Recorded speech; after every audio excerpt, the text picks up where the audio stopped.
if God knows the outcome of our actions, God knows the good doers will do good, the evil doers will do bad. So why did He bring us in the first place? Just take us to the day of judgment directly, and the good doers, those who would do good, take them to paradise, and the others punish them. There are two primary reasons. Number one, God brought you to this life and tested you so that on the day of judgment you cannot object. Because if God didn't bring you to this world, and on the day of judgment God would say, you know what? You, let's say Hitler, okay? God would tell Hitler, you're going to hell. Hitler's like, why? I didn't do anything wrong. God will tell him, no, but I know you would have done wrong. It's like, no, I didn't do anything wrong. And he would object. And people would sympathize with him. Right? So God brings you into this life to prove to you whether you're good or bad. So that on the day of judgment, no one can have an excuse and say, God, I didn't do that. Who said I would have done that? Let's say Hitler would challenge God on the day of judgment. I challenge you. I wouldn't have done that. Then we see that the system of reward and punishment would be weak on the day of judgment. But now, after Hitler did what he did, he has nothing to justify on the day of judgment. Killing innocent people, you cannot justify that. And humanity will be witnessing. Everyone in the world will witness, yes, he was a criminal, he deserves to go to hell. So this is one reason.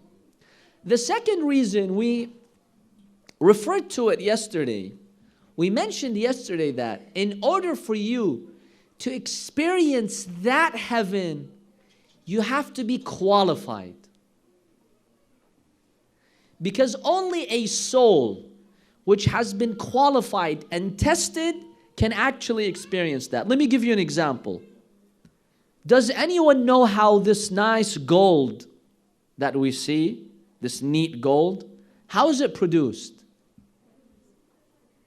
Anyone? How is gold produced? Because look, those, companies which go and extract the gold from the ground, it doesn't look that nice. No. It looks very ugly. So what do they do to it? Shape it, clean it, but something before that. They melt it down. In order for you to get pure gold, you've got to burn it. Otherwise, it won't take that nice shape. Those beautiful oysters, right? What do you call them? The pearls. Those beautiful pearls. You need that pressure of the sea, all that pressure to make those beautiful pearls. Diamonds, they have a process.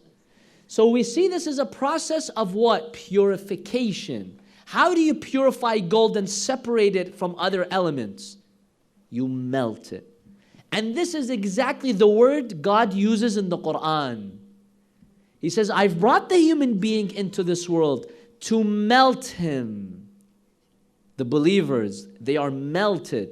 You get rid of all those contaminants and you remain with a pure soul, like that pure gold.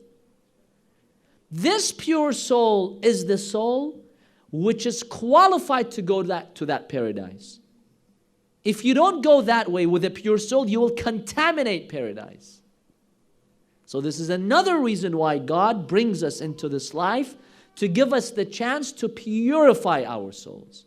That's why the Quran, for example, in Surah Al-Jum'ah, in speaking about the role of prophets, what does هو الذي بعث في الأميين رسولا منهم. God has sent a messenger. What's his role? What's his role? يتلو عليهم آياته. To recite the signs of God. The second one, وَيُزَكِّيهِمْ, to purify their souls. The role of a prophet is to help you purify your soul. One of the joys of a believer on the day of judgment in paradise is the fact that he earned that reward. Let's say 10 years ago, some university would come and we'll tell you, Abu Ahmed, Osama, Mackenzie, here's your degree. You would get happy, obviously, getting a degree. It's nice, it's a reward. But would you appreciate it? No. But when you spent all those years and those sleepless nights studying and working and you earned it, then you're given a degree. That's the joy, right? That's the joy. God wants you to enjoy paradise at the best way possible. That can only be possible if you worked for it. If you earned it in this life and you went through difficulties and you passed the test. Otherwise, if God directly takes you there, you will not taste that joy. So that's another reason we can act.